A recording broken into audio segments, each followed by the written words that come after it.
പറഞ്ഞു, മറിയമേ, നീ ഭയപ്പെടേണ്ട. ദൈവസന്നിധിയിൽ നീ കൃപ കണ്ടെത്തിയിരിക്കുന്നു. നീ ഗർഭം ധരിച്ച് ഒരു പുത്രനെ പ്രസവിക്കും. നീ അവന് യേശുവെന്ന് പേരിടണം. സന്തോഷത്തിന്റെയും സമാധാനത്തിന്റെയും വിത്തുകൾ പാകി പ്രതീക്ഷയിലേക്കുള്ള പ്രത്യാശയുടെ വാതിൽ തുറന്ന് ഭൂമിയെ സ്വർഗമാക്കാൻ വീണ്ടും ഒരു ക്രിസ്മസ് വരവായി. 2025 വർഷങ്ങൾക്ക് മുമ്പ് ബെത്ലഹേമിലെ ഒരു കാലിത്തൊഴുത്തിൽ ജോസഫിന്റെയും മേരിയുടെയും മകനായി ഉണ്ണി ഈശോ പിറന്ന പുണ്യദിനം.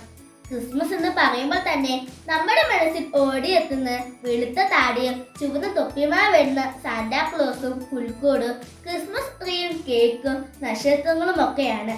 ക്രിസ്മസ് ഒരു ക്രിസ്ത്യൻ ആഘോഷമാണെങ്കിൽ പോലും ലോകമെമ്പാടുമുള്ള ജനങ്ങൾ ജാതിമത വ്യത്യാസങ്ങൾ മറന്ന് ഈ വിശേഷ ദിവസം ഒരുമിച്ച് ആഘോഷിക്കുകയും സന്തോഷിക്കുകയും ചെയ്യുന്നു എന്നതാണ് ക്രിസ്മസിന്റെ ഏറ്റവും വലിയ പ്രത്യേകത.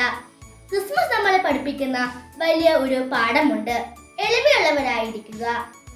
അഹങ്കാരം നമ്മളെ കൃത്രിമമാക്കുമ്പോൾ എളിമ നമ്മളെ യഥാർത്ഥ മനുഷ്യരാക്കുന്നു.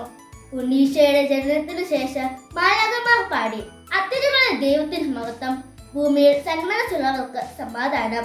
ത്യാഗത്തിന്റെയും സ്നേഹത്തിന്റെയും നല്ല സന്ദേശങ്ങൾ ക്രിസ്മസ് നമുക്ക് പകർന്നു നൽകുന്നു.